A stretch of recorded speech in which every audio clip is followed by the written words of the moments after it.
Sir आज कश्मीर का कोई नहीं है इस सदन में। मैं था उस दिन जब नहीं सॉरी, देश तो सबका है सर।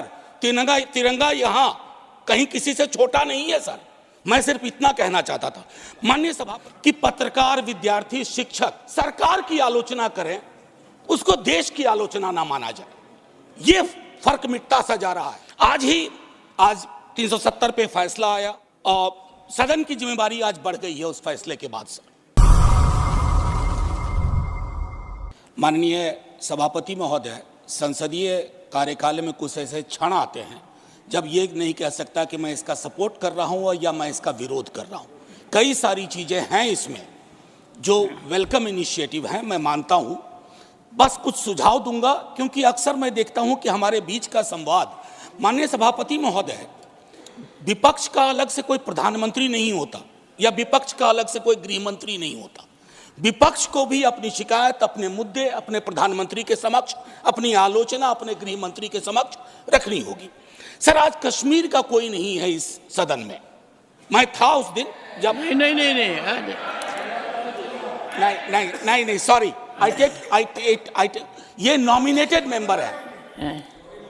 माननीय सदस्य अपने एक सेकंड सर, उन्होंने बड़ा ग्रॉस स्टेटमेंट किया है कि कश्मीर का इस सदन में कोई नहीं है।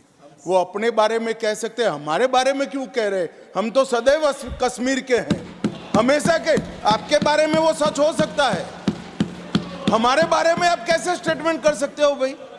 आप कह दो मैं कश्मीर का नहीं हूं, कश्मीर के लिए नहीं हूं, मगर मैं इस देश का कश्मीर से लेकर कन्याकुमारी और द्वारका से लेकर नॉर्थ ईस्ट तक हर व्यक्ति का कश्मीर है और हर कश्मीरी का देश है।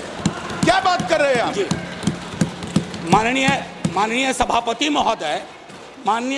महोदय, सदन की एक व्यवस्था के तहत मैंने ये बात कही थी। वो नॉमिनेटेड मेंबर है, मैं जानता हूँ।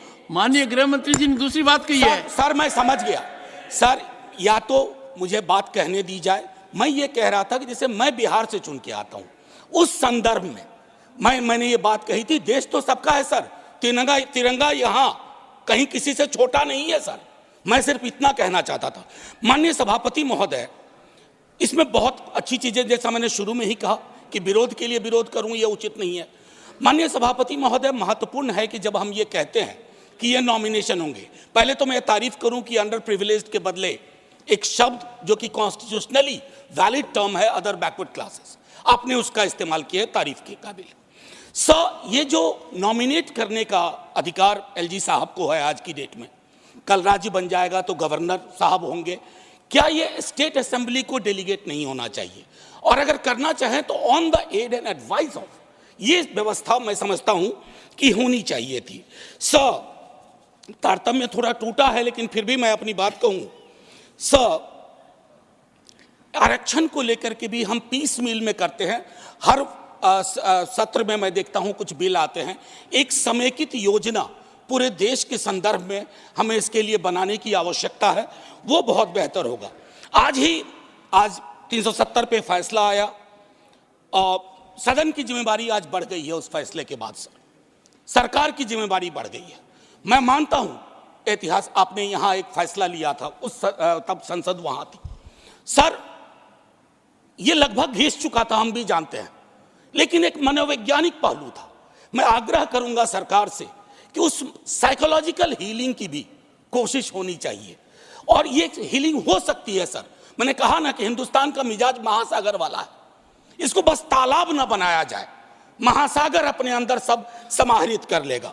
माननीय सभापति महोदय, जो कश्मीरी घाटी में रह रहे हैं, गांव में रह रहे हैं, उनको लेकर के भी एक चिंता होनी चाहिए।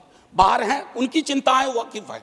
बल्कि विवेक जी ने यह बात कहा कि बुरे से बुरे वक्त में एक बहुत बड़ी आबादी उन्हीं घरों में, गांव में, गलियों में रही।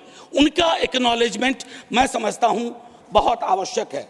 माननीय सभापति महोदय, अंबेडकर साहब कहते थे कोऑपरेटिव फेडरलिज्म। माननीय प्रधानमंत्री जी भी कई बार उसको दोहराते हैं सर। कोऑपरेटिव फेडरलिज्म के नजरिए से देखेंगे ना तो हैंड होल्डिंग की जरूरत होती है।